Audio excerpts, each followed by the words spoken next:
Bonjour, bonjour bien-aimés dans le Seigneur. Merci Seigneur Jésus-Christ. Nous sommes ensemble pour la lecture biblique. Nous sommes ensemble pour faire la lecture biblique. Nous rendons grâce à Dieu pour son amour, pour sa bonté et pour sa fidélité. Amen, amen. Nous allons lire 2 Samuel chapitre 2, Ézéchiel chapitre 11, 1 Corinthiens chapitre 13, les psaumes 52, les proverbes 22 de 26 à 27. Nous allons prier. Pardon, excuse-moi. Merci Seigneur Jésus-Christ. Ton amour est grand, ta bonté, ta fidélité est incomparable. Merci encore pour ce temps que tu nous accordes. Nous nous recommandons à toi et que ce moment t'honore pour la gloire de Jésus-Christ de Nazareth. Merci pour l'œuvre de Golgotha et merci pour le Saint-Esprit qui est à l'œuvre. Alléluia, alléluia, amen. Amen, amen. Nous prenons nos Bibles bien-aimées. Nous allons aller dans 2 Samuel au chapitre 2. Alléluia, alléluia. Comment les héros sont-ils tombés? Ça, c'est David qui l'a dit. C'est le verset 27. Comment les héros sont-ils tombés? Comment leurs armes se sont-elles perdues quand il était en train de pleurer Saül et Jonathan? Saül et Jonathan sont morts au combat avec les Philistins. La même bataille où David devrait assister, mais que Dieu n'a pas voulu. David est retourné à Tchiklag. Et là, il a trouvé que tout était pillé, tout était brûlé. Dieu lui a donné la victoire sur les Amalécites. Il est allé récupérer tout ce que les Amalécites avaient pris, tout ce qu'ils avaient volé.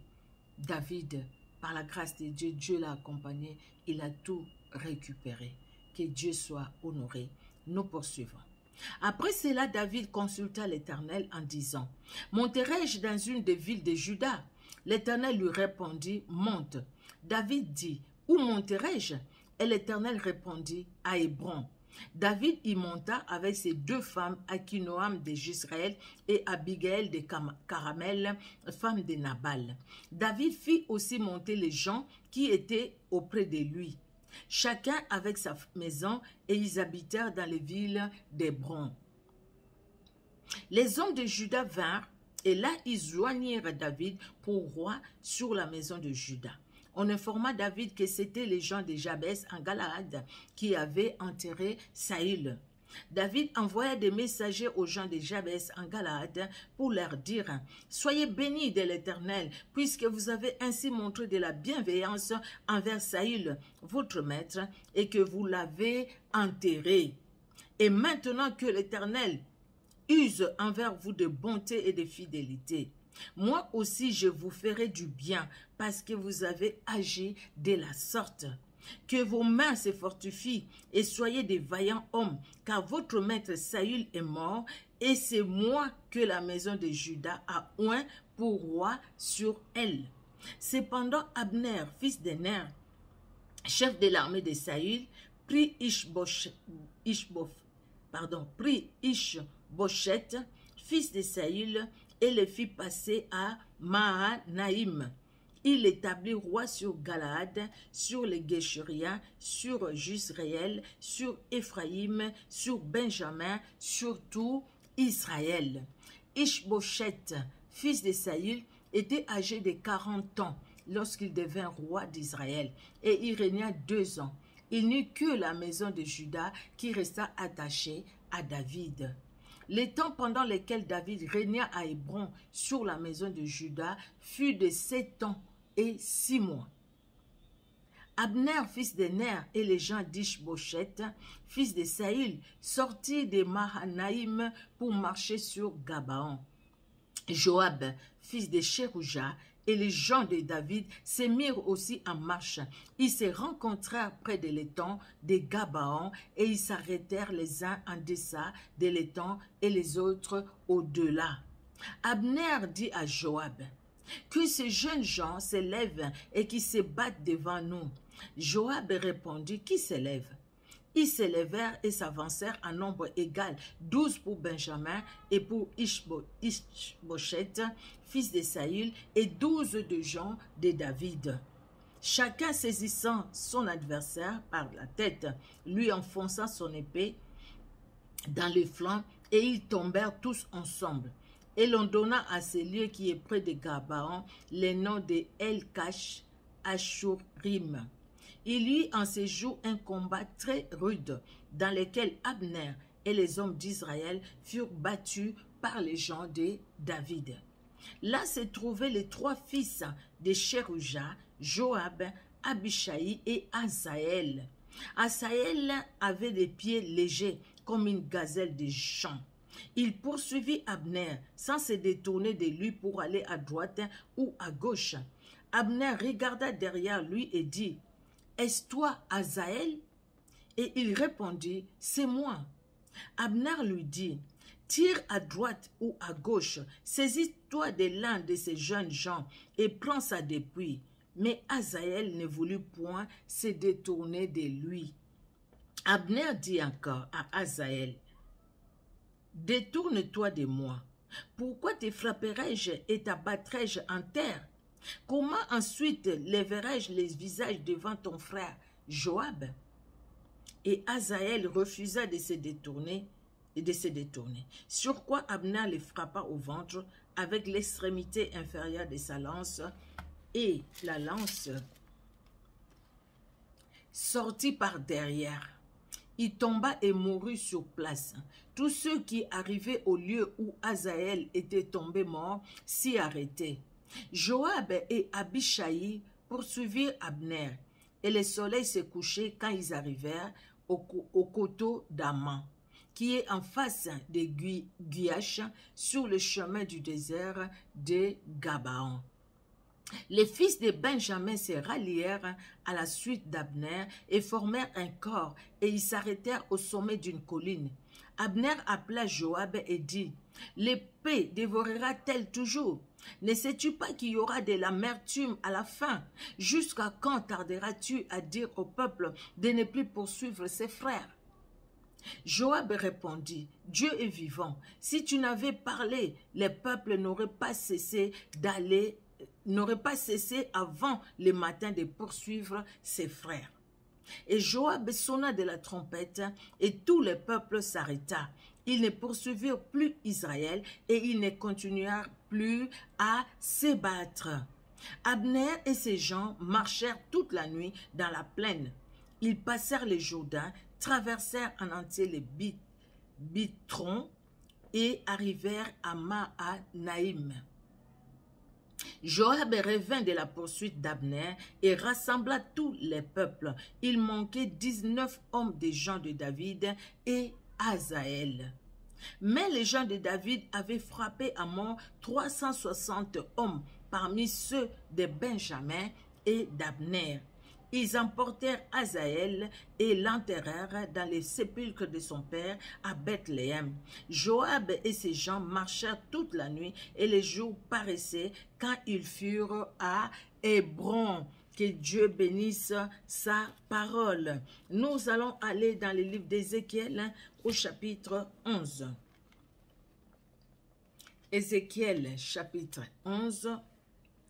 L'Esprit m'enleva et me transporta à la porte orientale de la maison de l'Éternel, à celle qui regarde l'Orient. Et voici à l'entrée de la porte, il y avait 25 hommes, et je vis au milieu d'eux Jaazania, fils d'Azur, et Pélatia, fils de Benaja, chef du peuple. Et l'Éternel me dit, « Fils de l'homme, ce sont les hommes qui méditent l'iniquité et qui donnent des mauvais conseils dans cette ville. Ils disent, ce n'est pas le moment, bâtissons des maisons. La ville est la chaudière et nous sommes la viande. C'est pourquoi prophétise contre eux. Prophétise, fils de l'homme. » Alors l'esprit de l'Éternel tomba sur moi et il me dit, « Dis, ainsi parle l'Éternel, vous parlez de la sorte, maison d'Israël, et ce qui vous monte à la pensée, je le sais. Vous avez multiplié les meurtres dans cette ville, vous avez rempli les rues de cadavres. C'est pourquoi ainsi parle le Seigneur l'Éternel, vos morts que vous avez étendus au milieu d'elle, c'est la viande, et elle, c'est la chaudière, mais vous, on vous en fera sortir. Vous avez peur de l'épée, et je ferai venir sur vous l'épée, dit le Seigneur, l'Éternel. Je vous ferai sortir du milieu d'elle, je vous livrerai entre les mains des étrangers, et j'exercerai contre vous mes jugements. Vous tombez par l'épée, je vous jugerai sur la frontière. Je vous jugerai, pardon. Vous tomberez. Le verset 10, excusez-moi, je vais répondre, je ne comprenais pas le sens, je reprends.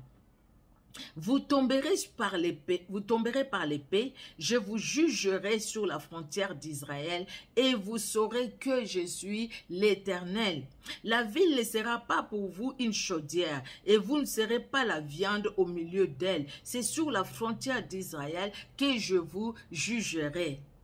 Et vous saurez que je suis l'Éternel, dont vous n'avez pas suivi les ordonnances et pratiqué les lois, mais vous avez agi selon les lois des nations qui vous entourent.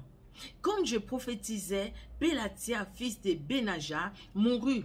Et je tombais sur ma face, et je m'écriai à haute voix, « Ah, Seigneur, Éternel, anéantiras-tu ce qui reste d'Israël ?» Et la parole de l'Éternel me fut adressée en ces mots. « Fils de l'homme, ce sont tes frères, ceux de ta parenté, et la maison d'Israël tout entière, à qui les habitants de Jérusalem disent, « Restez loin de l'Éternel, le pays nous a été donné en propriété. » C'est pourquoi tu diras, « Ainsi parle le Seigneur, l'Éternel, si je les tiens éloignés parmi les nations, si je les ai dispersés en divers pays, je serai pour eux quelque temps un asile dans les pays où ils sont venus. » C'est pourquoi tu diras, ainsi parle le Seigneur, l'Éternel, je vous rassemblerai du milieu du peuple, je vous recueillerai des pays où vous êtes dispersés et je vous donnerai la terre d'Israël. C'est là qu'ils iront et ils en ôteront toutes les idoles et toutes les abominations. Je leur donnerai un même cœur et je mettrai en vous un esprit nouveau. J'ôterai de leur cœur les cœurs de pierre et je leur donnerai un cœur de chair, afin qu'ils suivent mes ordonnances et qu'ils observent et pratiquent mes lois. Et ils seront mon peuple et je serai leur Dieu. Mais pour ceux dont le cœur se plaît à leurs idoles et à leurs abominations, je ferai retomber leurs œuvres sur leurs têtes, dit le Seigneur, l'Éternel. Les chérubins oh mon Dieu, les chérubins déployèrent leurs ailes, accompagnés des roues, et la gloire du Dieu d'Israël était sur eux en haut. La gloire de l'Éternel s'éleva du milieu de la ville et elle se plaça sur la montagne qui est à l'orient de la ville. L'Esprit m'enleva et me transporta en Chaldéé ou Chaldéé auprès des captifs, en vision par l'Esprit de Dieu, et la vision que j'avais eue disparut au-dessus de moi. J'ai dit aux captifs toutes les paroles de l'Éternel qu'il m'avait révélées. Quelle grande révélation! Dieu est Dieu, vraiment notre Dieu n'a pas changé. Le même Dieu qui donne des grandes révélations à Ézéchiel, c'est le même Dieu qui est capable aussi de nous donner des grandes révélations, bien-aimés. Vous voyez les prophéties, comment ça se donne, et ce que nous entendons deux fois aujourd'hui, c'est pas pareil, hein? C'est juste notre marche avec le Seigneur, n'est-ce pas? Dieu n'a pas changé, il est le même, mais c'est nous qui changeons, c'est nous, des fois qui marchons mal, malheureusement. 1 Corinthiens au chapitre 13. Alors, je vais relire les versets 29 et 31, du 29 au 31 du chapitre 12. Tous sont-ils apôtres, tous sont-ils prophètes, tous sont-ils docteurs, tous ont-ils les dons de miracles, tous ont-ils les dons de guérison, tous parlent-ils en langue, tous interprètent-ils. Aspirez aux dons les meilleurs, et je vais encore vous montrer une voie par excellence. Et la suite, c'est le chapitre 13. Voilà la voie par excellence que Paul montre aux Corinthiens et que le Saint-Esprit nous montre aussi aujourd'hui par ses écrits. Amen, amen. Quand je parlerai les langues des hommes et des anges, si je n'ai pas l'amour, je suis un airain qui résonne ou une cymbale qui retentit. Et quand j'aurai les dons de prophétie, la science de tous les mystères et toute la connaissance, quand j'aurai même toute la foi jusqu'à transporter les montagnes, et si je n'ai pas l'amour, je ne suis rien. Et quand je distribuerai tous mes biens pour la nourriture des pauvres, quand je livrerai même mon corps pour être brûlé, si je n'ai pas l'amour, cela ne me sert de rien. L'amour est patient. Il est plein de bonté. L'amour n'est pas envieux. L'amour ne se vante point. Il ne s'enfle point d'orgueil. Il ne fait rien de malhonnête. Il ne cherche point son intérêt. Il ne s'irrite point. Il ne soupçonne point le mal. Il ne se réjouit point de l'injustice, mais il se réjouit de la vérité. Il excuse tout. Il croit tout. Il espère tout. Il supporte tout. L'amour ne périt jamais. Les prophéties prendront fin, les langues cesseront, la connaissance disparaîtra. Car nous connaissons en partie et nous prophétisons en partie. Mais quand ce qui est parfait sera venu, ce qui est partiel disparaîtra.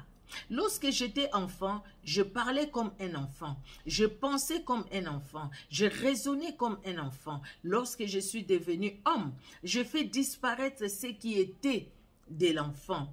Aujourd'hui, nous voyons au moyen d'un miroir, d'une manière obscure, mais alors nous verrons face à face.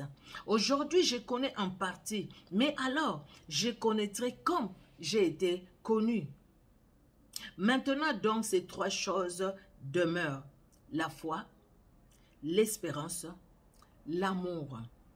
Mais la plus grande de ces choses, c'est l'amour. Amen. Amen. Que Dieu soit loué pour sa parole.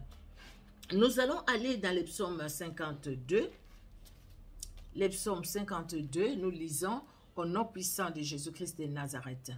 Au chef des chantres, cantique de David, à l'occasion du rapport que Doeg, l'Édomite, vint faire à Saül en lui disant « David s'est rendu dans la maison d'Akhimelech. Pourquoi te glorifies-tu de ta méchanceté, tyran? La bonté de Dieu subsiste toujours. Ta langue ne vante que malice, comme un rasoir affilé, fourbe que tu es. Tu aimes le mal plutôt que le bien, les mensonges plutôt que la droiture. Tu aimes toutes les paroles de destruction, langue trompeuse. Aussi Dieu t'abattra pour toujours, il te saisira et il t'enlèvera de ta tente, il te déracinera de la terre des vivants.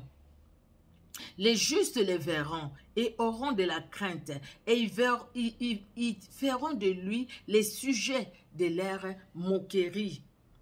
Voilà l'homme qui ne prenait point Dieu pour protecteur, mais qui s'est confié en ses grandes richesses et qui triomphait dans sa malice. Et moi, je suis dans la maison de Dieu, comme un olivier verdoyant, je me confie dans la bonté de Dieu éternellement et à jamais.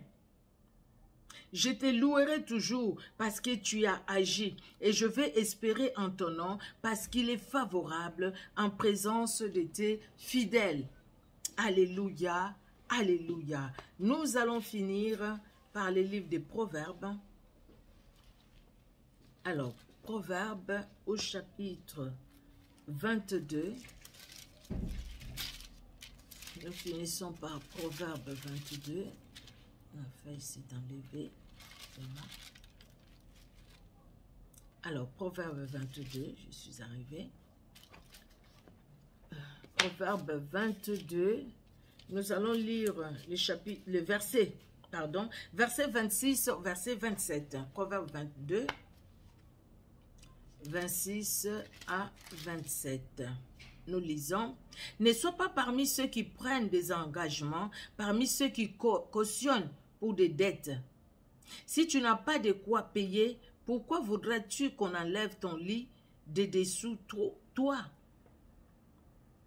Ne sois pas parmi ceux qui prennent des engagements, parmi ceux qui cautionnent pour des dettes.